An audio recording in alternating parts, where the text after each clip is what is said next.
All right, buckle up, everybody, because today we are ditching the usual celebrity gossip and going for something way more interesting. Oh, yeah. We are diving deep into the science behind why we humans are so obsessed with Intense relationships. exactly those like crazy, intense, almost obsessive relationships. You know the ones I'm talking Oh, about. yeah, I know exactly what you mean. And speaking of intense couples, we're going to use Megan Fox and Machine Gun Kelly as a kind of case study today. Oh, interesting. But don't worry, this isn't like a tabloid rundown of their latest drama or anything like that. Okay. It's more about using their relationship as a window into something we all relate to. Right. That fascination with passionate all-or-nothing love stories. I mean, who doesn't love a good love story? Right, and theirs is definitely a good one. It is. So today we're going to ask some pretty big questions about like the psychology of attraction. Okay. Like what is it that creates that magnetic pull between two people? Right. Is there a clear line between love and obsession? Ooh, good question. And can understanding like all this drama actually teach us something about our own relationships?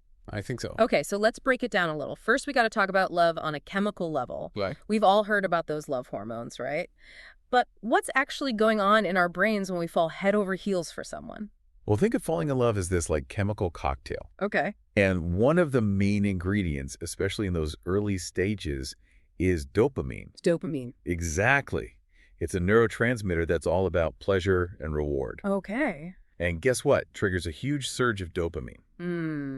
New relationships. You got it. Okay, so that feeling of euphoria, like those butterflies you get when you're around your new love, that's like a dopamine rush. It totally is. It's like your brain is saying, this is good, do more of this. Uh-huh. And because everything is new and exciting in the beginning, right, your brain just keeps pumping out dopamine, making the whole experience almost addictive. So that's why new relationships can be so all-consuming. Exactly. Okay, but I get that dopamine is rewarding, but I've also heard it's linked to addiction. Right. So are we basically saying love is an addiction? Well, there definitely is some parallels. Okay. Think about the things that trigger dopamine release, things like gambling, certain drugs, even social media. Right. They all create that feeling of wanting more, that drive to repeat the experience. Oh, yeah. And in a way, new love taps into that same reward system. So that feeling of constantly checking your phone, waiting for a text back, those obsessive thoughts about the other person,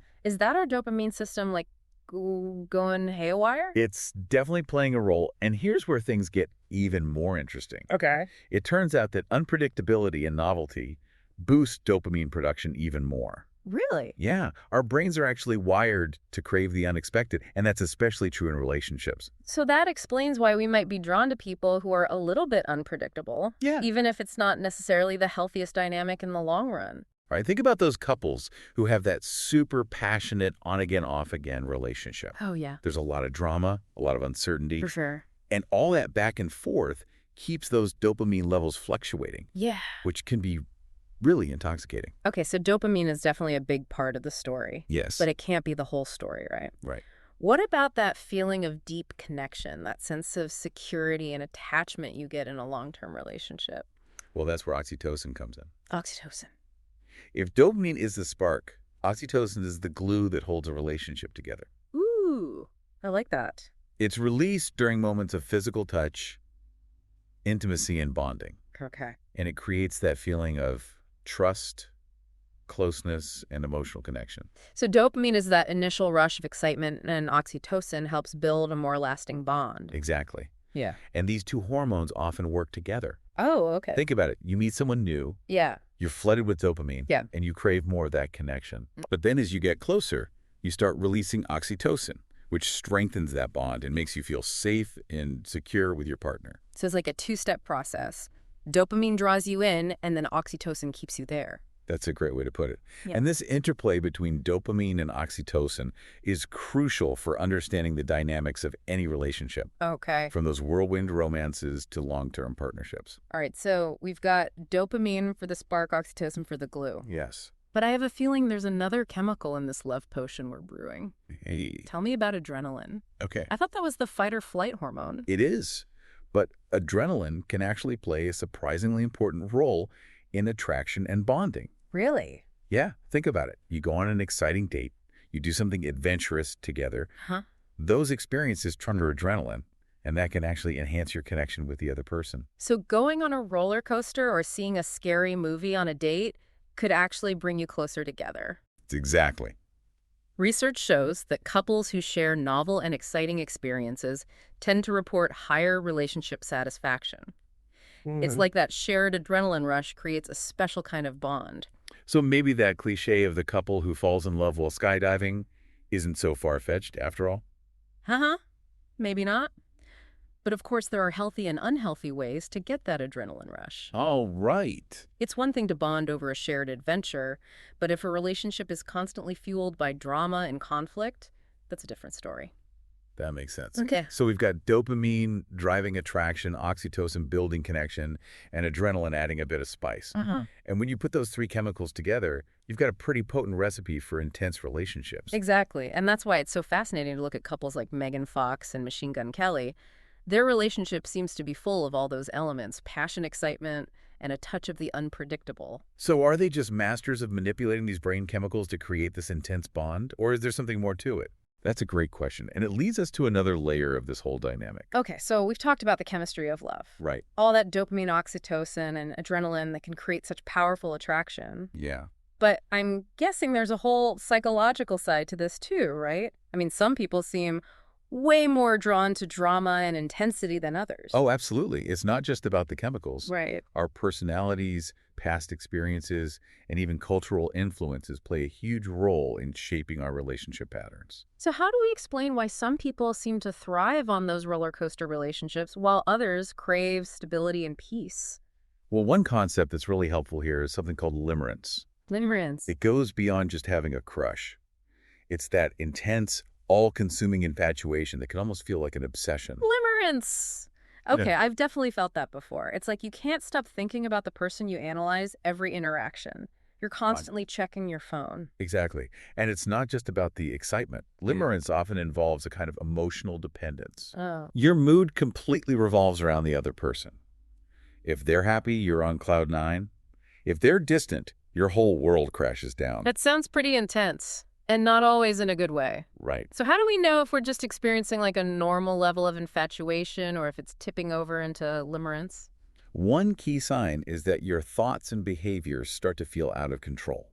Okay. You might be constantly daydreaming about the person, making impulsive decisions, or even neglecting other areas of your life. So if you find yourself rearranging your entire schedule just to bump into them at the coffee shop, that might be a red flag. It could be. And here's the thing about limerence. It often thrives on uncertainty.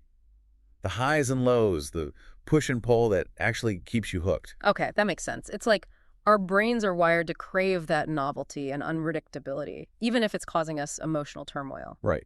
And when you think about Megan Fox and Machine Gun Kelly with all their public declarations, dramatic gestures, and on-again, off-again moments, Yeah. it's easy to see how limerence might be playing a role in their dynamic. Yeah, you have to wonder how much of their relationship is genuine connection versus that need to feed the limerence to keep the intensity going. It's a really interesting question. Oh. And it reminds us that even the most passionate relationships can have these complex psychological undercurrents. Oh, sure. It's not always as simple as just being head over heels in love. Speaking of complex psychological undercurrents, there's another factor we should probably talk about. Okay. Trauma bonding. I know you mentioned it earlier, but I'd love to understand it better. It's a really important topic, but it can be a bit sensitive. Okay. Essentially, trauma bonding happens when people form intense emotional attachments as a result of shared pain, hardship, or even abuse. So going through difficult experiences together can actually create a really strong bond. It can. Think about soldiers who've been through combat together or people who've survived a natural disaster. Right. That shared trauma can create a sense of understanding and connection that's unlike anything else. But I imagine that kind of bond can also be really complicated. Absolutely. In some cases, trauma bonding can be incredibly healing. Oh, okay. It can help people feel seen, understood, and supported in a way they haven't experienced before. But it can also blur the lines between healthy support and codependency. So how do we know if a bond is based on genuine love and connection, or if it's more about clinging to each other out of shared pain or trauma? That's a tough question, and there are no easy answers. But one key thing to look at is the balance of power in the relationship. Okay. Is there mutual respect, support, and a sense of agency? Or is one person constantly rescuing the other or feeling responsible for their partner's well-being? And I imagine that if both people have unresolved trauma, it can make things even more complicated. Absolutely. It's like trying to build a house on a shaky foundation. Wow. And this brings us back to Megan Fox and Machine Gun Kelly. They've both been very open about their mental health struggles and past traumas. Yeah, they've definitely given glimpses into some pretty intense experiences. So are we saying their relationship is solely based on trauma bonding? Or is there more to it? I don't think we can make that judgment from the outside, but it's definitely something to consider. When people have a history of trauma, their relationships can become intertwined with those experiences. Yeah. And it takes a lot of self-awareness and healthy coping mechanisms to create a relationship that's truly based on love and not just a shared need for healing. So we've got dopamine, oxytocin, adrenaline, limerence, trauma bonding. Wow, that's a lot. It seems like there are so many factors that can contribute to those intense, sometimes obsessive relationships. How do we even begin to make sense of it all? It's definitely complex, and that's why it's so important to make a key distinction Okay. between intensity and intimacy. They often get confused, but they're actually quite different. Okay, I'm all ears. Tell me more about this intensity versus intimacy thing. Well, intensity is all about those highs and lows. Mm-hmm. It's the drama, the passion, the constant need for excitement. It can be exhilarating, but it can also be exhausting. It's like being on a roller coaster that never stops. Exactly. Yeah. And while a certain level of intensity can be fun and exciting, it's not sustainable in the long run. Okay. Intimacy, on the other hand, is about a deeper, more grounded connection. It's built on trust, vulnerability, and a sense of shared purpose. So intimacy is less about the fireworks and more about that quiet, steady burn. Exactly. It's about feeling safe and seen even when things are tough. Yeah. And true intimacy takes time and effort to cultivate. Right. It requires communication, empathy, and a willingness to be vulnerable with each other. It sounds like with intensity, you're always chasing a feeling, whereas intimacy is more about just being present with each other, accepting the good and the bad. You're getting it. Yeah. And the problem is our culture often romanticizes intensity, making us believe that's what true love should look like. Right. Like we see it in movies, in music, all over social media. Exactly. But the reality is that a relationship built solely on intensity is like a house of cards. Oh, yeah. It might look impressive, but it's not very stable.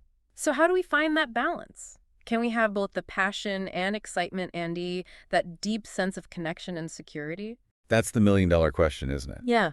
And it's something we'll explore further in the next part of our deep dive. So we've been talking about this idea that intensity and intimacy are different things. Yeah. And maybe that our culture, puts too much emphasis on the intensity part. Right. But the big question is, can you actually have both in a relationship? Is it even possible to have that passionate, heart-racing kind of love that actually lasts? It's a question that a lot of relationship experts debate, actually. Yeah. Some argue that intensity always fades eventually. It's just kind of how it goes. Right. But I think it's more complicated than that. Okay, I'm listening. Well, think about it.